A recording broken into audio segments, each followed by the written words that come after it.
Everybody act tough when they up. It's the Borsturk Podcast. Today's episode is brought to you by late onset lactose intolerance. We have a very special episode today. Friend of the pod, frequent guest, Micah Cash is on the call right now. He is currently driving from Tulsa to Oklahoma City to see Spurs Thunder round 4 at the Paycom Center. I'm joined by Max as well. Max, our very first episode of this pod, our fake sponsors were Denny Avdia and Alperin Şengün. That just made me really happy. And I kind of want to get back to doing stupid intros. So yeah, how are you? I'd call that prescient. Yeah, in that case, today's episode is brought to you by Keyshawn George and his wonderful all around game. Yeah, doing well. I feel like this is the first night we've had an appointment viewing NBA games since Christmas with this Thunder Spurs part 4 out of 5. It's like the Avatar saga in terms of how many installments there are of this, and I can't get enough. Micah, say hi from the steering wheel. How we doing? Calling in from the safety of the road, 15 miles past Stroud. It's a gorgeous pink and blue sunset. And I'm excited to see Wemby live for the second time. And I really need a win today. I teach a 7 o'clock class on Tuesday mornings, seniors only, and forgot to set my alarm. Woke up at 7:20, and showed up 45 minutes to my own class and proceeded to be ruthlessly mocked for the entire school day. So this is kind of all I've got. We can't lose 4 in a row. Good on the kids for sticking around after like the half hour mark passed. 8 out of 30 remained. Okay. All right. Max, crunch those numbers. We'll get a percentage to you. Yeah, Micah earlier in the day jokingly said, you can call me into the pod if you're recording today. Max and I had no plan to record an episode. And then I got thinking, how about we talk to Micah for just a few minutes on his drive to Oklahoma City? I think it's like 90 minutes. He doesn't need to correct me. I'm sure I'm off by a little bit. I've done that drive with him a couple times now. We'll talk to him before the game. We'll talk to him after the game. Hopefully there's some really fun contrast and he makes really stupid predictions and we can clown him for it and it makes for good content. But for posterity, even though a lot of our listeners will already know the things I'm about to say, this series, this newborn rivalry has been the most fun thing to happen to the NBA this year. Not so fun for Micah and the Tulsans, but a lot of fun for everyone who enjoys seeing awesome teams tested and hegemons questioned. So since these two teams played, let's start on Christmas Day, because that was the moment this matchup stopped being cute team versus defending champ and became sort of the thing of this NBA season. The Spurs on Christmas walked into Paycom, won 117-102, shot 54%, held OKC to 39% shooting. Fox had 29, Wemby 19 and 11, Castle had 7 assists, and OKC took their first home loss of the season. It was the third Spurs win over OKC in about 2 weeks. They stole a tight one, 111-109 on December 13th. And then they lit OKC up 130-110 on December 23rd, right before Christmas. 2 days later, they come back to OKC and did what I'd call the NBA Christmas spectacular, if not for Jokic's 56, 16, and 15 game. OKC had been on one of those starts where we all start whispering about numbers that begin with 7. They were 24-1 at one point, tied for the best record ever through 25 games. And suddenly the Spurs are potentially their kryptonite. Since that Christmas loss, the Thunder have ripped off 7 wins in 9 games. It sounds better than it's looked at times, but they beat Philly by 25. They put 140 on Atlanta, blew Portland out by 29, Golden State by 37. And then the fine, I'll do it myself, Shea game, 46 and a shaky OT win versus Utah. But they dropped a close one in Phoenix and then got smacked at home by Charlotte. That game made no sense. If I hadn't been watching, I'd have assumed I accidentally clicked on the preseason scores tab, but it was real. Meanwhile, San Antonio's post-Christmas road has been chaotic. Right after they beat OKC on Christmas, they stumbled a bit. Lost to Utah, lost to Cleveland, but they pull it together, win a bonkers 134 over 132 against the Knicks. They lose a couple nail biters. Then they beat the Lakers by 16. But then they go into Boston and win 100-95. Incredible defensive performance. Lose to Minnesota. It's been up and down for the Spurs. So the Spurs come into tonight 27-12. Devin Vassell is out, which removes their cleanest source of shooting. But OKC isn't fully intact either. No Dortenstein. Two guys who especially matter against this opponent. Spurs are super physical, number 2 rebounding team in the league. They've been the one team that can repeatedly survive OKC's pressure long enough to generate paint touches, second chances, and Wemby doing Wemby stuff.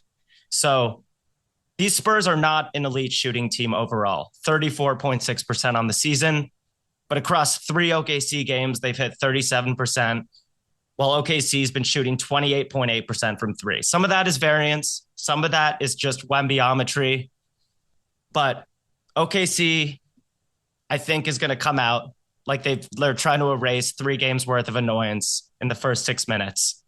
I can't wait to see, can they win the possession battle because they feast on turnovers with their speed and the Spurs win with rebounding and size. It's round 4 of the most fun matchup in the 25-26 NBA season thus far. And we are here. All right. In the words of Skip Bayless, it's my turn. It's my turn. In the words of Skip Bayless, how much? A few things I'm interested to see tonight. Wemby on at least less of a minutes restriction than he was on the last few times these teams matched up.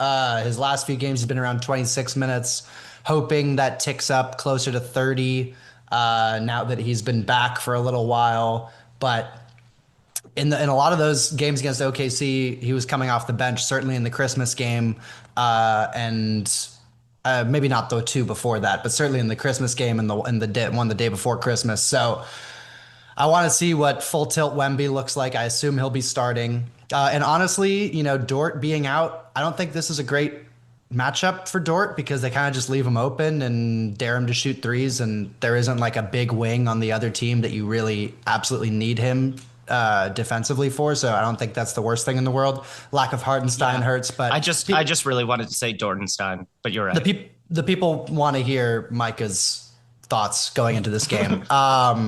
Micah, mentally, where are you at as far as like how much have you recovered from that fever dream of the 3 straight losses against San Antonio, and what's your confidence level going into tonight? It was weird when they lost in Oklahoma City. I think I really could live with the other 2. I was not panicked. They lost a close cup game. I may have been convinced that the 70s were in reach, but I never believed this, few week narrative that suddenly it was like nobody in the entire NBA could touch the Thunder. They were playing well. They were playing a pretty soft schedule, and, they're clearly one of the best, if not the best team in the league. But I think, we can't live in a world where we're shocked when an NBA team loses one close game to a good team, or even a pretty close game to a good team on the road. But they got spanked in that game in a way they haven't lost at home probably in a very long time until they did it again against Charlotte like a week later. Mm-hmm. So it's scary. I mean, I've listened to all the pods where everyone breaks down what in the matchup it is that makes it so bad.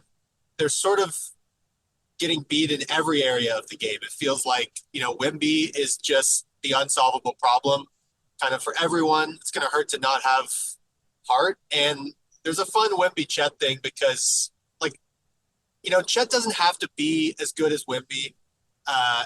Everyone knows that he's not.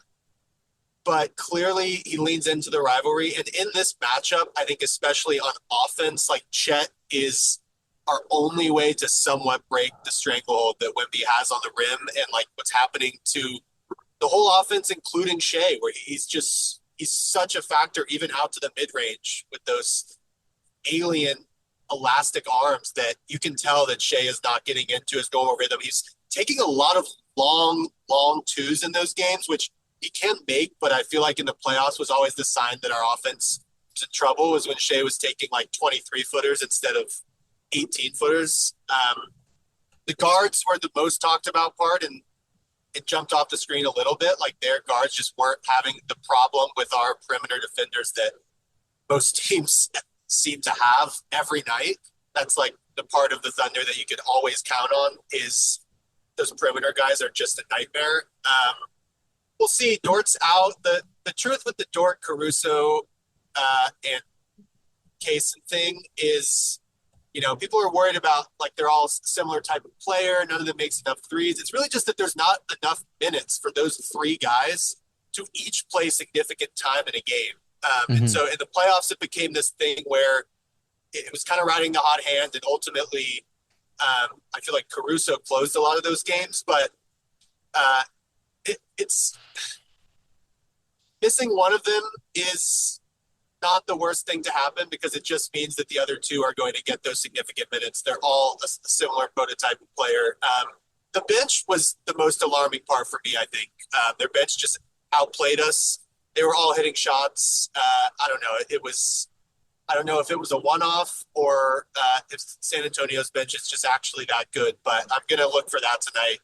Definitely is, who can win the bench scoring? Can a guy like Wiggins step up and score 15 or 20 like he sometimes does when we blow a team out? We'll see. I threw a lot at you there, but I think like there's not one of those areas that is going to decide it. There's a lot of reasons why we lost the games that we did. Yeah, you have to make, going on sort of a couple of the points you mentioned there, you have to make Wemby respect whoever the worst shooter is on the court, because it seems like San Antonio's strategy is they're going to put Wemby on the guy they fear least from three, whether that's Caruso or Wallace or Holmgren. They're going to put Wemby on him and basically tell him to ignore him. And he's big enough that he can kind of recover out there if he needs to, and that guy gets hot. But otherwise, we're going to let that guy shoot and just completely shut down any of the offense inside the arc. So you definitely need to have whoever that is, whether it's Holmgren or Caruso, be able to knock down enough shots to keep the defense honest. And yeah, in the bench, like AJ Mitchell didn't play in any of the first three games against OKC. I'm not saying that's the reason that they lost, but it was a huge glaring weakness, was OKC's creation outside of Shea in those first matchups, and no one on their team could consistently beat the Spurs perimeter defenders off the dribble other than Shea. And having AJ Mitchell out there, I think, will make a big difference because he's someone who his quickness is awesome, like top tier, and he'll be able to get into the paint against this team, I think, in a way that no one else on the team aside from Shea and maybe J-Dub, if he's a little bit more comfortable than he's been to this point. So I think having him will be good. And honestly, Dort being out opens up more minutes for like playing AJ and Shea out there together and having two ball handlers at the same time.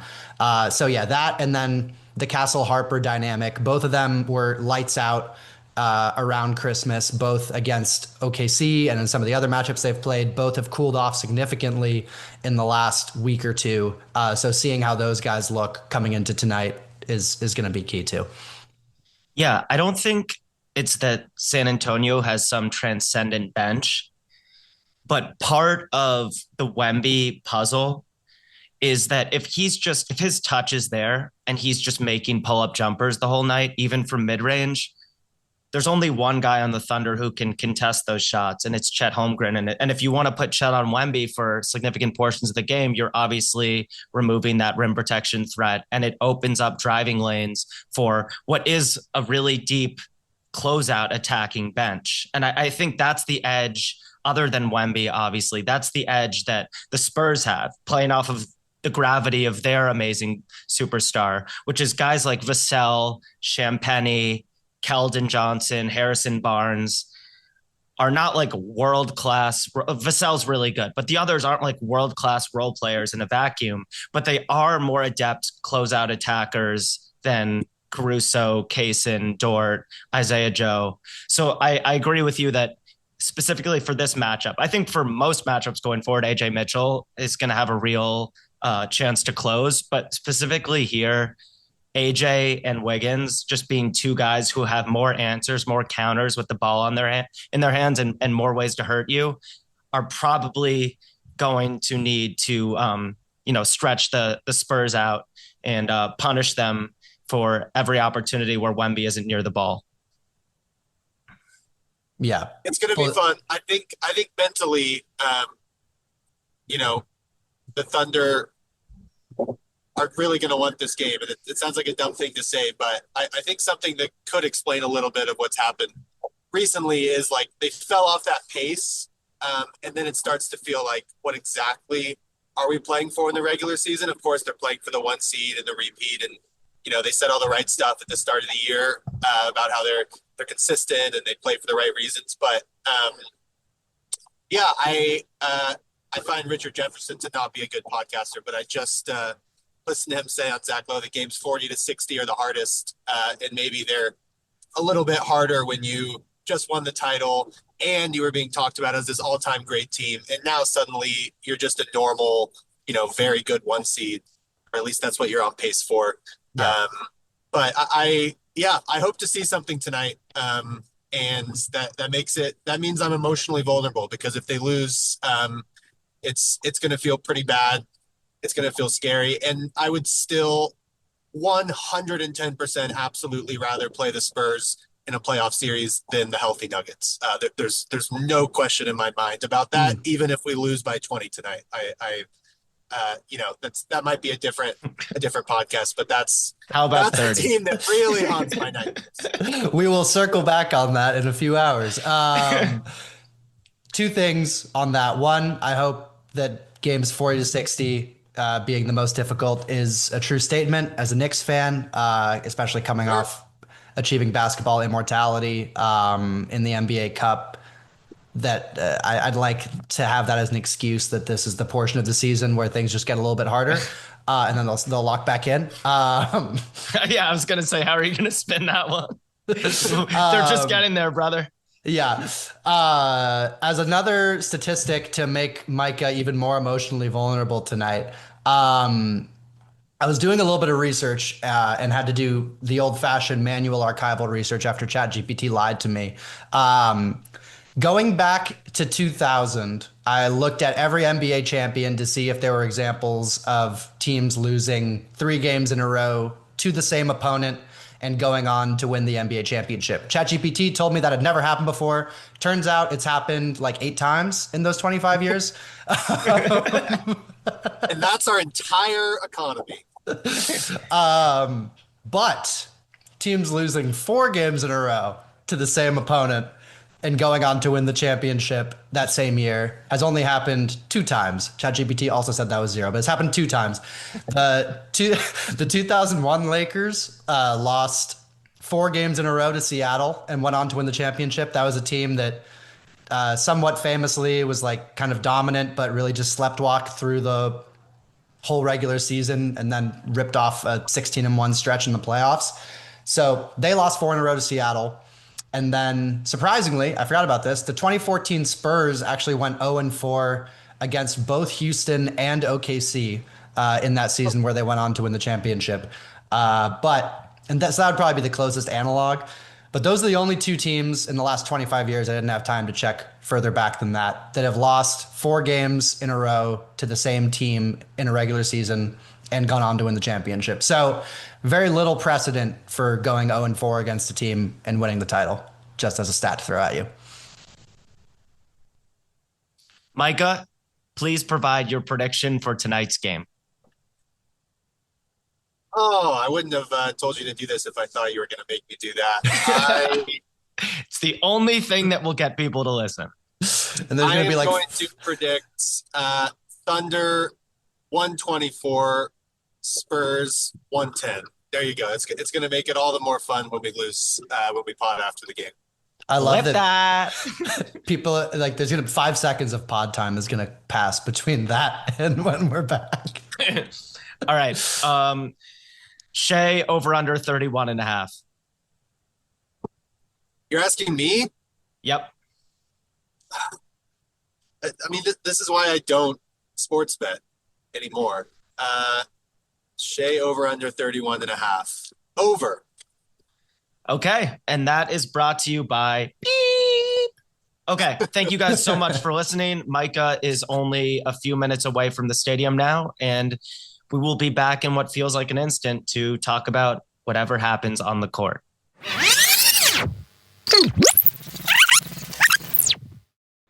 And we are back. Today's Thunder win is brought to you by Melatonin. Looking for a way to slip into dark nothingness, but not have it be permanent? Melatonin is just for you. I am in bed. We are recording post Thunder domination. Micah at the wheel again on his way back to Tulsa. Where are you at, man? I'm feeling good. It feels like comfortable Thunder that we know and love. Suffocating defense. Shea looked like the best player on the floor. It was a weird game. It was a fun game, and it was really high intensity early. There was a near fist fight in my section in the row in front of me.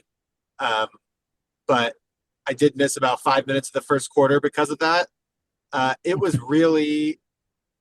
back and forth for that whole first half, and it felt like they were right there with us. And the defense really clamped down in the second half, and Wemby had some trouble. It was an interesting second half for Wemby, to say the least. The crowd was really vocal against him, which was interesting. I hadn't heard that before. Yeah. It was a lot of fun. We had the Kenrich kind of had a whole saga guarding Wemby in isolation. J-Dub looked pretty good. AJ looked amazing. Topic was on the bench, which I thought was powerful.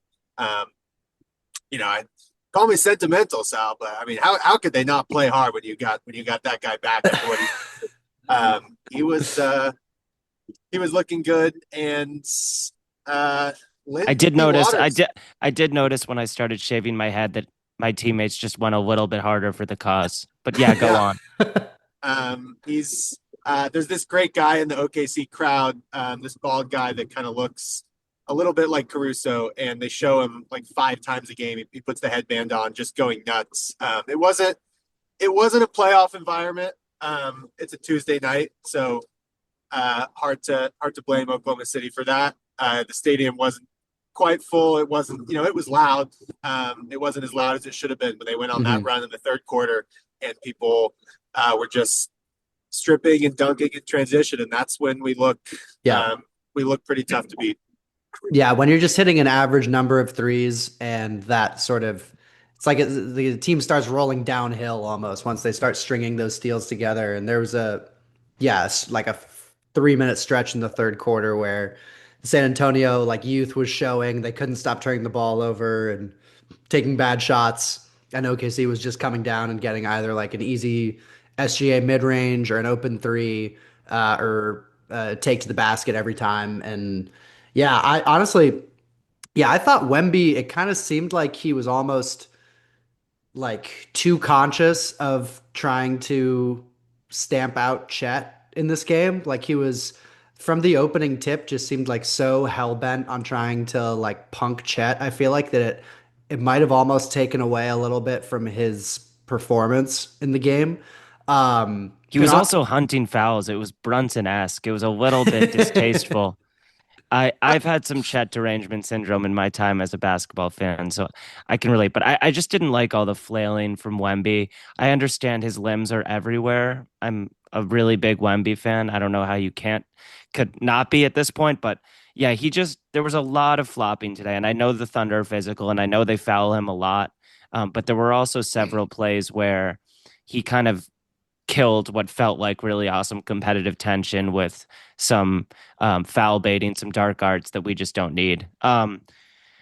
This is sort of what I thought this matchup was going to look like when these teams met a few weeks ago, where nobody can shut down Wemby for long periods of time, but maybe you can just stall him long enough for, the speedy, hands demons that just come flying by when anyone tries to back a Thunder defender down. It just felt like they were able to swarm him. They were able to slow him down, literally slow him down just long enough to create some chaos and get out and run.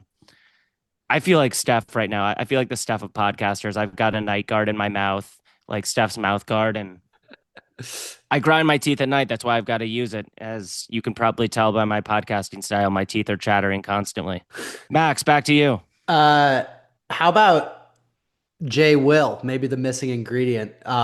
Team high plus 30 in this game, and I thought was just a good presence of like strength and stability on the court when he was out there. And I really liked the move of putting Wiggins in the starting lineup too, because we talked about in the first half of this episode how those first few matchups, it felt like OKC just didn't have enough ball handling to go against the Spurs perimeter like pressure.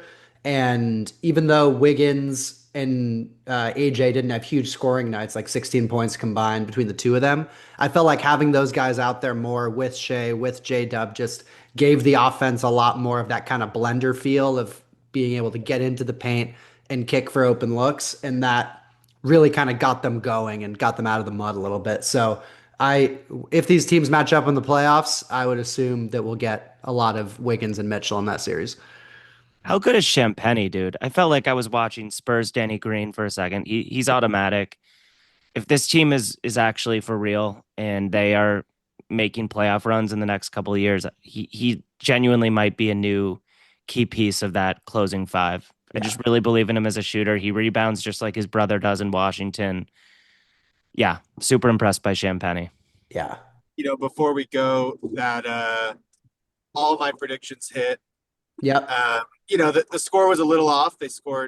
I undervalued our defense. They've been scoring pretty easily on us those last few games, and it showed up, especially, the last 5 minutes, they were getting nothing easy, and they weren't getting much that was hard either. It was, I don't know when they hit 90, but I don't think they got to 100. They were really stuck at the end, and Wemby sat for a few of those minutes, which was a little weird. And yeah, I'm glad you brought that up, Drew, because I wasn't seeing like all the replays. I'm curious from watching on TV, like what it seemed like with all this Wemby. He was falling down. Was he hurt? He went to the bench. He didn't really seem hurt.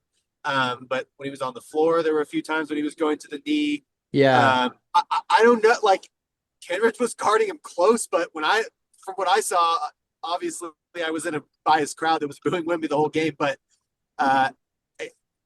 the second closeout definitely didn't look like a foul at all to me. They did the review and they ruled that it wasn't flagrant. I didn't think it was a foul. The first one was just kind of weird. Like he was guarding him closely, and Wemby just kind of fell backwards. He was right up on him, I guess. That was interesting, but it was a great bench game. Kenrich gave some energy. That was also my prediction, was bench points was important. Jay Will plays with so much force. Like I feel like he's learned how to do that part of it, and and he has the confidence. And he seems like a nice guy, but I think I've had enough of the Brandon Carlson experience after seeing Jay Will tonight. It's a completely different factor, than when you put Carlson in when Chet is sitting and Hartenstein's out. AJ looks amazing on offense as always, but I was impressed by he just battles on defense. He's such a good player now. Yeah, I say it every time we bring him up, but his defense is so underrated. Yeah, and I never mind Wiggins out there. Like he didn't even have the best game, but it feels like he's not a problem on either side of the floor. So this was a good get right game. We can feel a little better. We'll see what happens. These teams play one more time. We could have been one of the first teams ever to lose 5 times to the same team in a season. I was saying to Max earlier, but now we've avoided that, ignominious title. And Lindy played a lot of minutes for the Spurs. I don't know if that was just OKC revenge game. That's not a thing. He's an Oklahoma City hero. He's an Oklahoma State hero, but I don't know. I also didn't mind when Lindy was out there as a Thunder fan.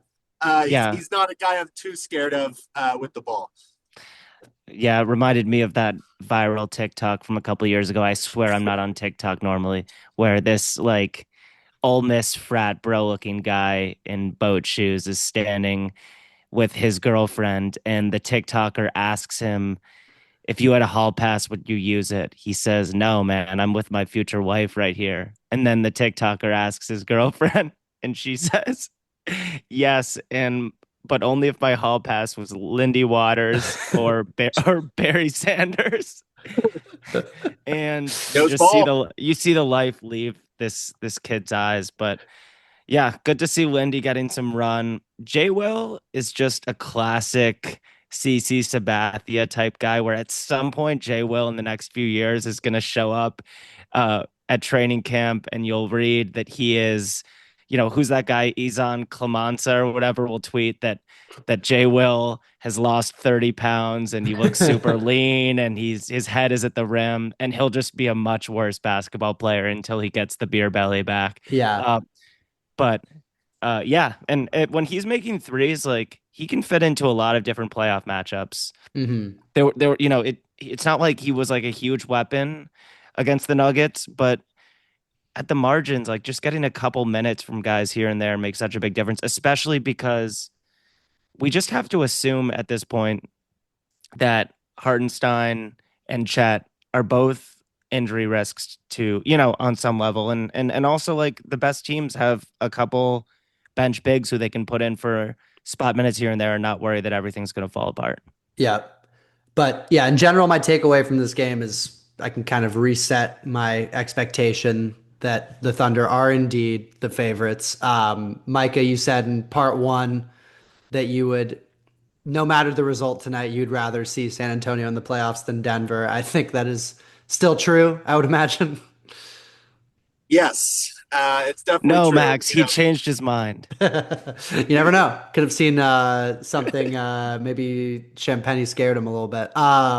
Mitch Johnson in person has aura.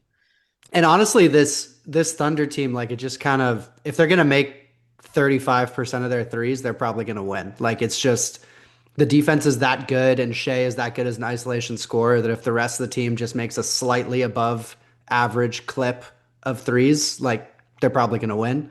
I And also it, I continue to feel like when push comes to shove, De'Aaron Fox is going to take a horrible shot for the Spurs, and I know he is a valuable regular season player and will probably help them end up with a more favorable playoff round one matchup. But he doesn't fit in with the feel and selflessness of this Spurs core. yeah, And I agree with you. This is what this matchup was supposed to look like. Things make a little bit more sense now, but also the Spurs need absolutely all the shooting they can get. And their hmm, best spot up shooter, unless Champagne is just that guy now, but he is. Vassell's been lighting it up this year. That Vassell absence is a real thing. And I think I still believe the Thunder are the best team in the league. I still would take them to win the title.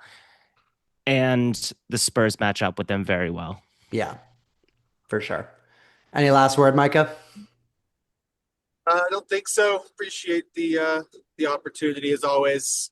This is the only way Drew will agree to a catch up call. So let's all get some How, sleep, and I look forward to enough doing it people are again listening. in Enough people February. who are listening or know that Micah's just lying through his teeth right now. So, I'll let the audience do what it will. You realize at a certain point when you're in the public eye, certain narratives are just out of your control. Yep. Well, yeah, this has been our revolution of podcasting. Amazon has the Prime Cast. NBC has the thing where they put the commentators on the team's benches, and we are now debuting the pre and post pod all in one. So maybe it becomes a Yeah. thing. And We also need new intro and outro music, and I've been yeah, hounding Max for weeks I've to got a work on draft. this. I've got a draft. Because he is the resident music guy, and he says it's coming for next episode. Shout out Jess, my little brother's girlfriend, who said like I don't really follow the NBA. I don't know what you guys are talking about, but I like hearing your voice. I'm turning off the podcast because your intro music sucks. And Jess It's is time. jappy. ChatGPT is not going to do it for you. She's an annoying Jap, but she's right about that. And so yeah, we're gonna have to craft something. I Max and I have been workshopping a really nice concept. I just want to close with my podcast impression of Reggie Miller. You know what? This Max Klotz is turning into a podcaster before our eyes. Live from section 212. Good night. Night, Micah. Good night. We'll be back soon. Peace.